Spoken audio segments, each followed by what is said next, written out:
Hello everyone, कैसे हैं आप सब। आई होप सो कि आप सब बहुत अच्छे होंगे और आप सब अपने बोर्ड एग्जामिनेशन की प्रिपरेशन भी एज यूजुअल फंटास्टिक तरीके से कर रहे होंगे। मेरे प्यारे बच्चों, आज का जो हमारा लेक्चर होने वाला है, लेक्चर नंबर 2, वो होने वाला है शॉर्ट सीरीज के ऊपर जो हमने स्टार्ट करी है अभी रिसेंटली। तो इसमें हम आज बेटा पढ़ेंगे कि किस तरीके से हम अपनी पार्टनरशिप फर्म का पीएनएल एप्रोप्रिएशन बोलते हैं ना कि बना सकते हैं। ठीक है ना, क्योंकि यहाँ से क्वेश्चन आने के चांसेस बहुत ज्यादा होते हैं बेटा एग्जाम में। ये हमारा फर्स्ट चैप्टर है, फर्स्ट चैप्टर से ही एटलीस्ट 8 to 10 मार्क्स के क्वेश्चन पूछ ले जाते हैं। इसलिए आप इस चैप्टर को बिल्कुल भी बोलते हैं ना कि सेट असाइड नहीं कर सकते। यहाँ पर आपको पूरा बोलते हैं अपना 100% कंसेंट्रेशन देना है। तो आज की क्लास में हम देखेंगे कि किस तरीके से पार्टनरशिप फर्म का पीएनएल एप्रोप्रिएशन बनाया जा सकता है। तो विदाउट एनी डिले चलिए स्टार्ट करते हैं।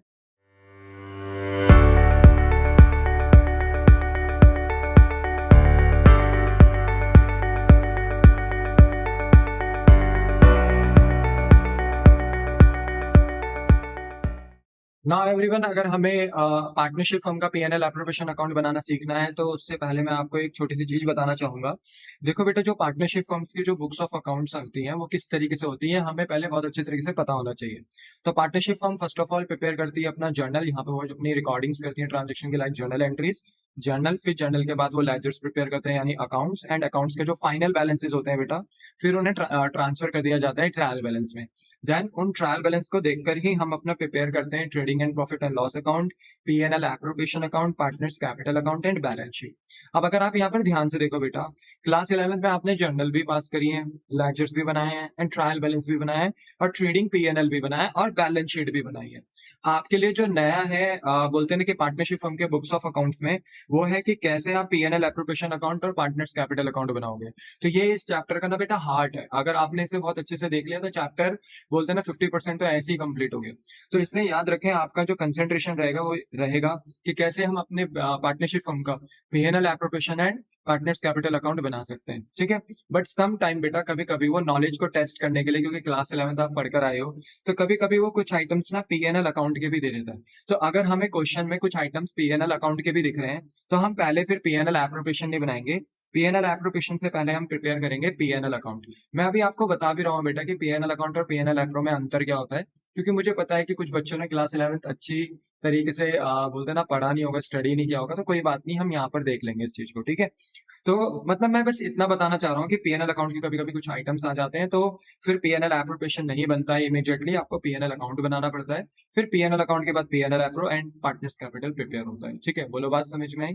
The answer is yes. तो आज की क्लास में ना हम पीएनएल एप्रोप्रिएशन अकाउंट बनाना सीखेंगे, और ये भी देखेंगे कि कभी कभी कौन से ऐसे सिनारियोज हो सकते हैं जहां पर आपको पीएनएल अकाउंट बनाना पड़ सकता है। ठीक है, तो देखिए हम वैसे तो मेन हमारा कंसर्न है कि पीएनएल एप्रोप्रिएशन अकाउंट कैसे बनता है, बट हम ऐसा मानते हुए चल रहे हैं कि मान लीजिए आपने क्वेश्चन पढ़ा और आपको क्वेश्चन में कुछ आइटम्स ऐसे दिखाई दिए, यानी कुछ ऐसे एक्सपेंसेस दिखाई दिए जो पीएनएल अकाउंट से रिलेट करते हैं। ठीक है, देखो बेटा, बेसिकली दो अकाउंट्स आपको यहाँ पे बनाने पड़ सकते हैं, एक पीएनएल अकाउंट और एक पीएनएल एप्रोप्रिएशन अकाउंट। ठीक है, देखो पीएनएल अकाउंट बेटा वहां पे बनता है जहां पर बिजनेस के ऐसे एक्सपेंसेस बिजनेस को दिखाई दे रहे हैं जो बिजनेस पोस्टपोन नहीं कर सकती, यानी वो उनके डे टू डे एक्सपेंसेस हैं, एंड बिजनेस को वो एक्सपेंस बेयर करने ही करने हैं। तो अगर कोई ऐसे एक्सपेंसेस या इनकम्स दिखाई दे रही हैं जो बिजनेस के डे टू डे हैं, बिजनेस से रिलेटेड हैं, बिजनेस उन्हें पोस्टपोन नहीं कर सकती, उन्हें बोलते हैं ना डेफर नहीं कर सकती फ्यूचर के लिए, उन्हें आज वो एक्सपेंस इनकम शो करनी है तो करनी है, यानी ऐसे एक्सपेंसेस जो कंपलसरी है बिजनेस के लिए कि उनकी पेमेंट होनी है, बिजनेस उनको पोस्टपोन नहीं कर सकती, तो ऐसे सारे खर्चे ना बेटा पीएनएल अकाउंट में आते हैं, क्योंकि बेसिकली पीएनएल अकाउंट में बिजनेस अपने खुद के एक्सपेंसेस रिकॉर्ड करती है। ठीक है ना, जैसे मान लीजिए आपको बैड डेट्स दिखाई दिया, आपको इंटरेस्ट ऑन लोन दिखाई दिया क्वेश्चन में, रेंट दिखाई दिया, मैनेजर कमीशन दिखाई दिया, तो ये बिजनेस के कंपलसरी एक्सपेंसेस होते हैं। बैड डेट का मतलब आपको पता है बेटा, जब हमारे कस्टमर्स यानी डेटर्स जिनसे हमें पैसे लेने होते हैं, अगर वो हमें पैसे देने से मना कर दे तो ये बिजनेस का नुकसान है, बिजनेस इसको डेफर नहीं कर सकती, पोस्टपोन नहीं कर सकती, ये बिजनेस का कंपलसरी एक्सपेंस है, इसलिए बिजनेस को इसे पीएनएल अकाउंट में दिखाना होता है। बोलो बात समझ में आई? अगर मान लीजिए कि हमने कहीं से लोन वगैरह लिया है और हम लोन के ऊपर क्या पे कर रहे हैं as a business, as a partnership firm, हम क्या पे कर रहे हैं उस लोन के ऊपर? इंटरेस्ट। तो ये बिजनेस पोस्टपोन नहीं कर सकती, जिससे लोन लिया है बेटा उसको इंटरेस्ट तो देना ही देना है, ये कंपलसरी एक्सपेंस है, यानी ऐसे एक्सपेंसेस जिनको डेफर नहीं किया जा सकता, पोस्टपोन नहीं किया जा सकता, बिजनेस ने उन्हें झेलना है तो झेलना है। ऐसे एक्सपेंसेस को हम चार्ज अगेंस्ट प्रॉफिट भी कहते हैं। हमारे पास प्रॉफिट है कि नहीं है मतलब नहीं है, ये एक्सपेंस हमें पे करने हैं मतलब करने हैं, बेयर करने हैं तो करने हैं। ठीक है, फिर उसके बाद है रेंट पेड। मान लीजिए हमने कोई लैंड बिल्डिंग रेंट पे ली है बेटा, कोई मशीन रेंट पे ली है, तो हमने जब कोई भी चीज, कोई भी सर्विस अगर हम रेंट पे ले रहे हैं, कोई भी आइटम हम रेंट पे ले रहे हैं, तो हमें उसके बदले तो रेंट पे करना पड़ेगा ना, कंपलसरी एक्सपेंस है। ठीक है। और नेक्स्ट है हमारा मैनेजर जो हमारे लिए काम कर रहा है, अगर एक्स्ट्रा काम कर रहे हैं, हमने प्रॉमिस किया है भाई तो एक्स्ट्रा काम करेगा तो हम तेरे को कमीशन देंगे, तो वो देना कमीशन मैनेजर को बहुत ज्यादा कंपलसरी हो जाएगा। तो ये सारे एक्सपेंसेस ऐसे हैं जो चार्ज अगेंस्ट प्रॉफिट है, बिजनेस इसको बोलते हैं ना, पोस्टपोन नहीं कर सकती। ठीक है। तो आप देखेंगे कि क्वेश्चन में अगर आपको प्रॉफिट दिया है और आपको कुछ ऐसे एक्सपेंसेस दिए हैं जो कि bad debt, interest on loan, rent paid या मैनेजर कमीशन से बिलोंग करते हैं, तो ऐसे एक्सपेंसेस को आप कहाँ दिखाएंगे? अपने पीएनएल अकाउंट में दिखाएंगे। और जो प्रॉफिट आपको क्वेश्चन में दिया हुआ रहेगा, हम उसको क्या ट्रीट करेंगे? Gross profit. पीएनएल अकाउंट का जो फॉर्मेट है बेटा, वो पर्टिकुलर अमाउंट है। Debit side, credit side. Debit side बेटा एक्सपेंसेस की होती है, क्रेडिट साइड हमारी इनकम की होती है। ठीक है। यानी डेबिट साइड में हम सारे एक्सपेंस रिकॉर्ड करेंगे, क्रेडिट साइड में हम सारी इनकम रिकॉर्ड करेंगे। तो अगर आपने क्वेश्चन पढ़ा और क्वेश्चन में आपको कोई एक्सपेंसेस ऐसे दिखाई दे रहे हैं जो बिजनेस को बेयर करने कंपलसरी हैं, यानी बिजनेस के अपने खुद के खर्चे हैं, तो बिजनेस उन्हें कहाँ शो करेगी? पीएनएल। और क्वेश्चन में अगर आपको प्रॉफिट दिखाई देता है, तो उस प्रॉफिट का नाम हम क्या रखेंगे? Gross profit. तो जो भी हमारा ग्रॉस प्रॉफिट होगा, जो हमें क्वेश्चन में दिया हुआ रहेगा, उसमें से हम ये चार्ज अगेंस्ट प्रॉफिट नेचर के एक्सपेंसेस, यानी जो बिजनेस के खुद के ओन एक्सपेंसेस हैं, उनको लेस करेंगे बेटा, और उसके बाद एक प्रॉफिट निकालेंगे जिसका नाम होगा नेट प्रॉफिट। ठीक है ना, क्योंकि पीएनएल से जो प्रॉफिट निकलता है नेट, वो निकलता है आपका एक्चुअल यानी नेट प्रॉफिट। फॉर एग्जाम्पल आपका ग्रॉस प्रॉफिट है 1 लाख, पर बिजनेस के अपने खुद के खर्चे हो गए 80,000 रुपए, तो ये जो 20,000 का प्रॉफिट आया ना, that is your known as net profit. बोलो बात समझ में आई? फिर बेटा इसी नेट प्रॉफिट को हम ट्रांसफर करते हैं पीएनएल एप्रोप्रिएशन अकाउंट में। फॉर्मेट है PNL appropriation account for the year ended. यहाँ पे आप सन का नाम लिखेंगे जो भी है, 2022, 23, 31 मार्च, जिस भी ईयर में आप अपना पीएनएल एप्रोप्रिएशन बना रहे हो। लेट बी सपोज 31 मार्च 2023 को बना रहे हो, तो यहाँ 31 मार्च 2023 लिखना है। फॉर्मेट वही है बेटा जो पीएनएल का था, particular amount. Debit side expense की है, क्रेडिट साइड इनकम की है। पर बेटा जो पीएनएल एप्रोप्रिएशन में जो एक्सपेंसेस और जो इनकम्स आती है बेटा, वो आती है एप्रोप्रिएशन इन नेचर की। मतलब देखो, एक पार्टनरशिप फर्म ना अपने पार्टनर्स को कुछ एक्सपेंसेस देता भी है, जैसे मतलब like interest on capital, salary, commission, है ना, जैसे कुछ आइटम्स देता है पार्टनरशिप फर्म किसको? अपने पार्टनर्स को। तो जैसे अगर इंटरेस्ट ऑन कैपिटल दिया तो ये पार्टनरशिप फर्म का एक्सपेंस है। सैलरी दिया पार्टनरशिप फर्म ने अपने पार्टनर्स को, तो वो पार्टनरशिप फर्म का एक्सपेंस है। अपने पार्टनर्स को कमीशन दिया, ओनर्स को कमीशन दिया, तो वो पार्टनरशिप का एक्सपेंस है। ठीक है ना। जनरल रिजर्व में हमने कुछ पैसे बचा के रख लिए, बिजनेस को लगता है कि फ्यूचर में कोई ऐसा एक्सपेंस हो सकता है जिसके लिए हमें तैयार होने की जरूरत है, तो बिजनेस ने एक प्रॉफिट बचा के रख लिया जिसका नाम है जनरल रिजर्व। ऑब्वियसली बात है हमारा प्रॉफिट कम होगा, तो एक तरीके से एक्सपेंस ही है, डेबिट साइड में आया। ठीक है। और कभी कभी हम अपने पार्टनर से बेटा ड्रॉइंग्स के ऊपर इंटरेस्ट लेते हैं, तो ऐसे में इंटरेस्ट ऑन ड्रॉइंग बेटा हमारी पार्टनरशिप फर्म की इनकम होता है। अगर मैं लाइन बाय से शॉर्ट में एक्सप्लेन करूं, देखो कोई भी पार्टनर अगर बिजनेस में कैपिटल लगाता है, तो वो बिजनेस से इंटरेस्ट मांगता है, पार्टनरशिप फर्म से इंटरेस्ट मांगता है। तो अगर पार्टनरशिप फर्म अपने ओनर्स को इंटरेस्ट दे रही है बेटा, तो वहां पे पार्टनरशिप फर्म का एक्सपेंस होता है। बट ये एक्सपेंस ना किसी बाहर, किसी एक्सटर्नल आउटसाइडर से रिलेटेड नहीं है, ये आप अपने ही पार्टनर को पे कर रहे हो। तो इसलिए ये आइटम ना पीएनएल अकाउंट में ना आकर पीएनएल एप्रोप्रिएशन में आ रहे हैं। क्योंकि देखो, अगर मैं अपने मालिक को कुछ भी दे रहा हूँ, तो वो एक तरीके से मैं प्रॉफिट का बंटवारा ही कर रहा हूँ। हालांकि उसका नाम क्या है? इंटरेस्ट ऑन कैपिटल, बट हो तो प्रॉफिट का बंटवारा ही रहा है। इसलिए एप्रोप्रिएशन का मतलब होता है बांटना। तो दरअसल पीएनएल एप्रोप्रिएशन में वो सारे एक्सपेंसेस आते हैं पार्टनरशिप फर्म के, या वो सारी इनकम्स आती है जो रिलेटेड टू पार्टनर्स होती है। ठीक है। तो अगर हम पार्टनर्स को उनकी कैपिटल के ऊपर इंटरेस्ट दे रहे हैं, अगर हम पार्टनर्स को सैलरी दे रहे हैं क्योंकि वो बिजनेस में अपना कंट्रीब्यूशन दे रहे हैं, काम कर रहे हैं, और अगर कोई पार्टनर फेवरेबल कॉन्ट्रैक्ट लेकर आ रहा है, तो हम उसे कमीशन बोनस दे रहे हैं, है ना। अगर पार्टनरशिप फर्म कुछ पैसा जनरल रिजर्व में बचा रही है फॉर द फ्यूचर पर्पस, क्योंकि उन्हें लगता है कि फ्यूचर में कोई एक्सपेंस हो सकता है, तो जनरल रिजर्व बचा दिया। और अगर मान लो पार्टनरशिप फर्म किसी पार्टनर से ड्राइंग के ऊपर इंटरेस्ट ले रही है, ड्राइंग मतलब कोई भी बिजनेस का रिसोर्स लाइक कैश, एसेट, अगर कोई पार्टनर अपने पर्सनल पर्पस के लिए लेकर जाता है, तो उसे ड्राइंग बोला जाता है। बिजनेस से इसकी अगर आप कैपिटल लगाते हो, तो उसके ऊपर इंटरेस्ट मांगते हो। तो अगर आप हमारा पैसा लेकर जाओगे पर्सनल यूज के लिए, यानी ड्राइंग करोगे, तो हम भी आपसे क्या लेंगे? उसके ऊपर इंटरेस्ट। तो इंटरेस्ट ऑन ड्राइंग में बेटा पार्टनरशिप फर्म की इनकम होती है, जो किसी थर्ड पर्सन से नहीं, अपने ही मालिक से हो रही है। इसलिए इन सारे आइटम्स को हम पीएनएल एप्रोप्रिएशन में शो करते हैं। अब हम क्या करते हैं कि देखो, जो नेट प्रॉफिट हमारा पीएनएल अकाउंट से आया है, उसको तो हम पीएनएल एप्रोप्रिएशन में ट्रांसफर कर देते हैं क्रेडिट साइड में, क्योंकि ये प्रॉफिट आया। फिर इसमें हम ऐड करते हैं इंटरेस्ट ऑन ड्राइंग, जो भी पार्टनर्स का इंटरेस्ट ऑन ड्राइंग आएगा ए बी का, वो हम यहाँ पे टोटल कर कर बाहर लिख देंगे। फिर इंटरेस्ट ऑन कैपिटल बेटा हमने इस टोटल इनकम से लेस करना है। फिर हमने सैलरी भी लेस करनी है। कमीशन जो हम अपने पार्टनर्स को दे रहे हैं वो भी हमने लेस करना है। अगर हमने कोई जनरल रिजर्व बचाया है, क्वेश्चन में सब बेटा जानकारी दी हुई रहेगी, तो हमने उसको भी लेस करना है। एंड आफ्टर दैट जो प्रॉफिट बचेगा, फॉर एग्जाम्पल 20,000 रुपए का आपके पास प्रॉफिट था, इसमें से 10,000 रुपए का मान लो अब 2 मिनट के लिए कि interest, salary, commission, general reserve में आपने पे या बचा दिया, तो आपके पास कितना प्रॉफिट बचा बताओ? 10,000 का। तो ये जो 10,000 का रिमेनिंग प्रॉफिट बच गया ना बेटा, इसे हम डिस्ट्रीब्यूटेबल प्रॉफिट कहते हैं, जो एंड में हम अपने पार्टनर्स को बांट देते हैं। तो अगर हम यहाँ पर ए और बी को प्रॉफिट बांट रहे हैं, तो कौन से रेशो में बांटेंगे? जो रेशो क्वेश्चन में दिया हुआ रहेगा। अगर क्वेश्चन में रेशो नहीं दिया हुआ है तो हम इसे इक्वल रेशो में बांट लेंगे। बोलो क्या आपको बात समझ में आई? तो यहाँ पर लास्ट में जो प्रॉफिट आएगा वो हम पार्टनर्स के बीच में उनके रेशो में बांट देंगे। ठीक है, तो इस तरीके से हमने ये अकाउंट्स प्रिपेयर करने हैं। मैंने शॉर्ट में आपको ये समझाया क्योंकि ये शॉर्ट सीरीज चल रही है। हालांकि अगर आपको डिटेल में पढ़ना है तो एक प्लेलिस्ट ओपन है जहाँ पर मैं रेगुलर लेक्चर देता हूँ, तो वहां से भी आप पढ़ सकते हो। ठीक है, तो वहां पर मैंने डिटेल में बताया एक एक चीज, बट यहाँ पर शॉर्ट नोट्स है हमारे, तो इसलिए मैंने शॉर्ट में बताया। अब देखो जैसे यहाँ पे इंटरेस्ट ऑन लोन है, तो इंटरेस्ट ऑन लोन में आपको ध्यान देने की जरूरत है। इंटरेस्ट ऑन लोन और रेंट पेड में बेटा देखो, अगर मैं किसी बैंक से भी लोन लेता हूँ तो मैं उनको भी इंटरेस्ट दूंगा, और किसी मैं पार्टनर से भी लोन लूंगा, अपने ही पार्टनर से, अगर हमारी पार्टनरशिप फर्म लोन ले रही है तो पार्टनरशिप फर्म अपने पार्टनर्स को भी इंटरेस्ट देगी। तो देखो अगर लोन हमने बैंक से लिया है या किसी पार्टनर से लिया है, तो इसमें ना कोई भी अंतर नहीं रह जाता। ठीक है, यानी अगर हम दोनों को इंटरेस्ट दे रहे हैं तो पार्टनरशिप फर्म के लिए दोनों ही इक्वलेंट है। यानी अगर हम बैंक को इंटरेस्ट दें या पार्टनर को इंटरेस्ट दें, इसमें कोई अंतर नहीं है, वो बिजनेस का एक कंपलसरी एक्सपेंस है। कई बच्चे सोचते हैं सर अगर हम इंटरेस्ट ऑन लोन पार्टनर्स को दे रहे हैं तो वो पार्टनरशिप फर्म का एक्सपेंस है, बट उसे पीएनएल एप्रोप्रिएशन में आना चाहिए। द आंसर इज नो बेटा, क्योंकि अगर हम लोन किसी थर्ड पर्सन से भी लेते तो भी हमें इंटरेस्ट देना ही था, और अगर हम अपने पार्टनर से भी लोन ले रहे तो भी हमें इंटरेस्ट देना था। इसलिए बेटा इंटरेस्ट ऑन लोन एक कंपलसरी एक्सपेंस है बिजनेस के लिए, जो कि पीएनएल अकाउंट में दिखाया जाएगा। वैसे ही अगर हम रेंट में कोई भी मशीन, बिल्डिंग, लैंड कुछ भी ले रहे हैं बेटा, अगर किसी थर्ड पर्सन से लेंगे उसको भी रेंट देना पड़ेगा, अपने ओनर को भी देंगे, अपने ओनर से भी लेंगे तो उसको भी रेंट देना पड़ेगा। इसलिए बेटा बिजनेस के लिए रेंट पे करना, चाहे किसी थर्ड पार्टी को या अपने पार्टनर को, इसमें कोई भी डिफरेंशिएशन नहीं है। इसलिए रेंट देना चाहे किसी थर्ड पर्सन को दें या अपने ओनर को, ये बिजनेस का कंपलसरी एक्सपेंस है। क्या बोला? आपको बात समझ में आती है? The answer is yes. तो इस बात में आपको ध्यान रखना है कि अगर आप अपना इंटरेस्ट ऑन लोन पार्टनर को पे कर रहे हो या रेंट अगर आप अपने पार्टनर को पे कर रहे हो, तो इसे पीएनएल एप्रोप्रिएशन में नहीं डालना बेटा एज एन एक्सपेंस, इसको कहाँ डालना है? पीएनएल अकाउंट में डालना। बोलो बात समझ में आई? प्लस मैनेजर कमीशन और पार्टनर कमीशन में भी बेटा अंतर होता है।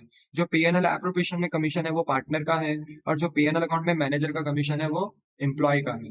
तो याद रखो एम्प्लॉय को कमीशन देना कंपलसरी है क्योंकि वो सैलरी बेसिस पे काम कर रहे हैं, बट पार्टनर तो आपका ओनर है, तो इसको जो कमीशन मिलता है प्रॉफिट के बेसिस पे ही मिलता है। प्रॉफिट होगा तो दे देंगे, नहीं होगा तो नहीं देंगे, क्योंकि अपना ही ओनर है। इसलिए याद रखना मैनेजर का कमीशन तो पीएनएल अकाउंट में आएगा, पर पार्टनर का कमीशन हमेशा कहाँ आएगा मेरे बच्चे? पीएनएल एप्रोप्रिएशन में आएगा। बोलो क्या आपको बात समझ में आई? तो this is all about PNL account and PNL appropriation account. I hope so कि आप इसे समझ पाए हो। इसके बाद बेटा एक क्वेश्चन दिया है जहां से आप इसे बहुत अच्छे तरीके से अंडरस्टैंड भी कर सकते हो। यहाँ क्वेश्चन 1 में लिखा है कि ए और बी आपके पास दो पार्टनर है जिनका रेशियो 3:7 है। इनके रिस्पेक्टिव कैपिटल है, ए की 1 लाख एंड बी की 2 लाख। बेटा देखो यहाँ बताया नहीं है कि ये कैपिटल साल की शुरुआत की है कि साल के अंत की, लाइक 1 अप्रैल की है या ईयर एंड 31 मार्च के, हमें नहीं बताया। तो बेटा ये बात ना अभी के लिए ध्यान में रखो कि अगर क्वेश्चन में कोई भी इंटरेस्ट ऑन कैपिटल हमें दिया है तो वो हमेशा ओपनिंग कैपिटल पे ही लगता है। मैं बाद में आपको बताऊंगा ऐसा क्यों है, बट अभी के लिए ध्यान रखें जो भी इंटरेस्ट ऑन कैपिटल लगता है वो ओपनिंग कैपिटल पे लगता है। और क्योंकि इन्होंने हमें बताया नहीं कि ये कैपिटल कौन सी है, तो हम मान लेंगे कि ये ओपनिंग कैपिटल है। ठीक है, तो ये 10% का जो इंटरेस्ट ऑन कैपिटल हमें दिख रहा है लेटर ऑन, ये हम इन्हीं के कैपिटल में लगा देंगे 1 लाख 2 लाख में। ठीक है, और एज्यूम करेंगे कि ये ओपनिंग कैपिटल है। क्या है? According to the partnership deed partners entitle the following. इन्होंने पार्टनरशिप डीड में रूल्स एंड रेगुलेशंस में लिखा है कि इंटरेस्ट ऑन कैपिटल देंगे 10% का, सैलरी देंगे ए को 1000 पर मंथ। एक महीने की 1,000 रुपए की सैलरी है तो 12 महीने की कितनी होगी बेटा? 12,000। तो कमीशन भी देना है मैनेजर को कितना परसेंट का? 10%। अब खुद ही देख लो, कमीशन देना है मैनेजर को, पार्टनर को नहीं। तो ये एक बिजनेस का ना कंपलसरी एक्सपेंस है क्योंकि मैनेजर हमारे लिए एम्प्लॉय होता है बेटा, तो इसका कंपलसरी एक्सपेंस है, तो इसके लिए हम पीएनएल अकाउंट बनाएंगे। फर्म का जो प्रॉफिट है 80,000, इसको हम ग्रॉस प्रॉफिट के नाम से कहेंगे बेटा, क्योंकि देखो हमें बैड डेट नहीं दिखाई दिया, इंटरेस्ट ऑन लोन नहीं दिखाई दिया, रेंट नहीं दिखा दिया, बट मैनेजर कमीशन दिखाई दिया। तो क्वेश्चन में जो प्रॉफिट है वो ऑटोमेटिक क्या बन जाएगा? Gross profit. और उसी ग्रॉस प्रॉफिट में हम अपने मैनेजर को क्या देंगे? कमीशन देंगे।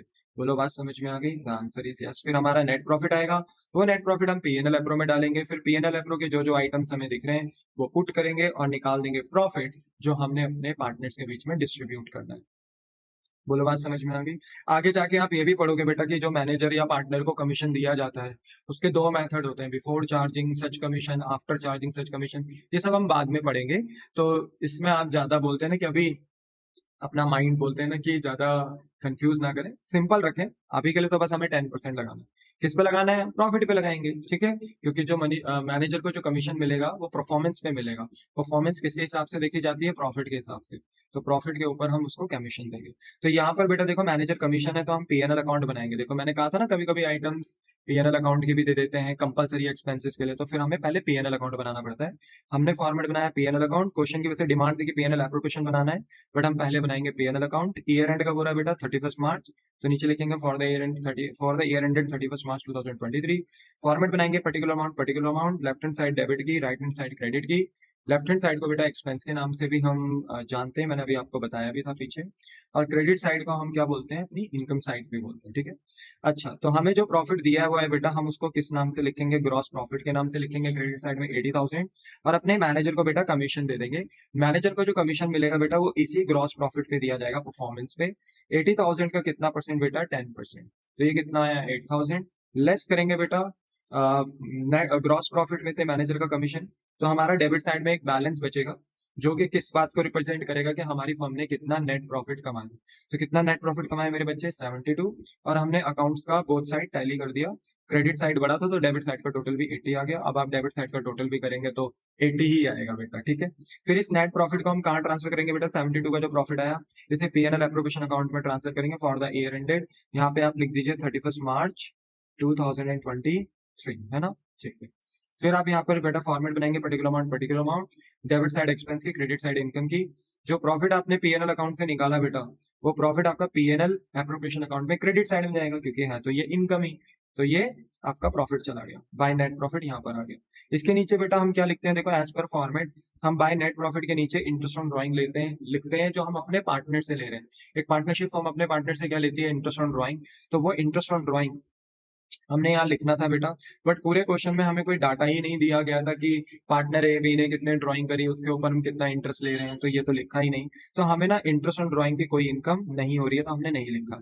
बट यस, डेबिट साइड में हम स्टार्ट करेंगे इंटरेस्ट ऑन कैपिटल से, क्योंकि हम अपने पार्टनर्स को इंटरेस्ट ऑन कैपिटल देते हैं बेटा। तो हमने यहाँ पर ए को और बी को कितना इंटरेस्ट ऑन कैपिटल देना है? 10%।